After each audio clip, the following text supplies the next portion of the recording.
Eu gostaria de me dirigir aos trabalhadores e trabalhadoras do nosso estado do Rio de Janeiro, bem como à juventude, principalmente a juventude filha da nossa classe trabalhadora, para agradecer os votos e o apoio dado nesse primeiro turno às candidaturas do PSTU, tanto a minha candidatura como as candidaturas proporcionais e principalmente os votos dados à companheira Deise Oliveira, nossa candidata ao governo do estado. Esses votos, para nós, eles foram muito importantes porque cada voto desse é um voto que nós arrancamos de um projeto da burguesia, de um projeto reformista.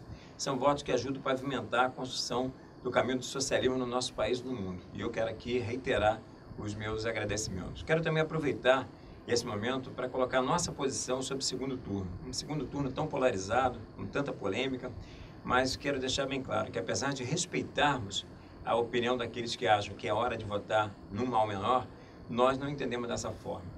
O PSDB para nós não tem nem discussão, porque todos sabemos o que foram os 8 anos de Fernando Henrique, de entrega da soberania nacional, de privatização do setor siderúrgico, a entrega a preço de banana da Companhia Vale do Rio Doce, a entrega de todo o setor de telefonia, o ataque à reforma da Previdência no setor privado e tantos outros ataques que não dá nem para a gente ficar aqui se estendendo, que levaríamos muito tempo. Mas, lamentavelmente, os 12 anos de governo do PT acabaram não sendo muito diferentes, porque o PT, ao assumir, ao invés de se apoiar nas mobilizações e na expectativa de milhões e milhões de trabalhadores que votaram em Lula com a expectativa de mudança, querendo mudança, o PT acabou sucumbindo e também governando para o grande capital. E nós acabamos vendo um processo de cartão de visita, foi um ataque à previdência dos servidores públicos.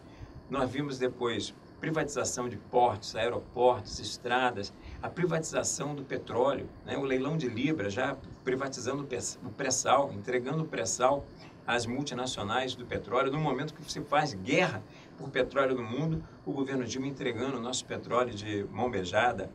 Tudo isso faz com que nós não tenhamos nenhuma condição de apoiar esse governo. E nós temos certeza que o governo que assumir no dia 1º, esse governo ele vai estar governando contra os trabalhadores, porque existe uma conjuntura econômica mundial, o capitalismo continua em crise, existe um processo de desaceleração da nossa economia e os governos que assumirem, qualquer que seja, vão ter que assumir as chamadas medidas amargas.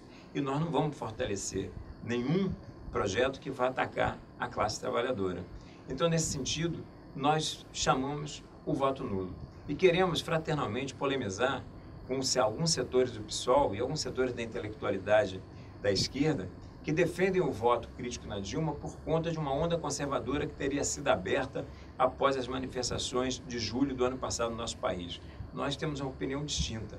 Nós não entendemos que se abriu uma onda conservadora. Ao contrário, houve um processo de polarização social.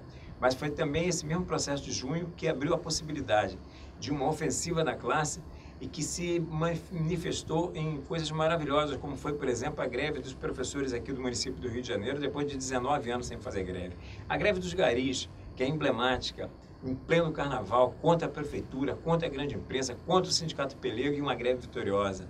A greve do Compércio, que depois de 30 dias de uma sentença de greve abusiva e mandando que eles voltassem no dia seguinte, os companheiros tiveram força para ficar 30 dias ainda mais em greve e voltaram só quando em assembleia resolveram que aquele era o momento de suspender a greve. Tudo isso se deveu ao processo que se abriu em junho do ano passado, fortalecendo a nossa classe. Portanto, nós não defendemos essa tese de uma onda reacionária. Desse ponto de vista, achamos que não cabe, por conta desse argumento, a questão do voto crítico na Dilma. E uma outra questão também, que é uma tese que também é defendida por alguns setores, inclusive do próprio PSOL, de que a continuidade das mobilizações pode trazer um futuro governo Dilma para a esquerda. Essa tese do governo disputa, ela é defendida desde o primeiro governo Lula. E, lamentavelmente, a realidade já comprovou que ela não existe. Não existe porque houve uma opção clara do governo do PT em se aliar com setores da burguesia e governar para a burguesia. Então, não está colocada essa questão.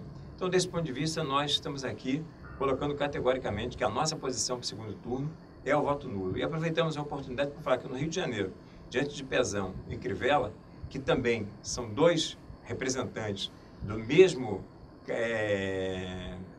do grande capital, dos banqueiros, das grandes construtoras, das empreiteiras, do agronegócio. Aqui no Rio de Janeiro, o nosso voto também é nulo. Então, é nulo para presidente e nulo para o governo estadual. E fazer um chamado à continuidade das lutas, porque só as lutas é que verdadeiramente vão transformar a realidade da classe trabalhadora no nosso país. Só através das lutas nós vamos conseguir derrotar a proposta do grande capital, derrotar a burguesia e construir uma sociedade socialista, uma sociedade sem explorados e sem exploradores, uma sociedade onde aqueles que constroem a riqueza, que são os trabalhadores, possam se apropriar dessa riqueza e viver dignamente.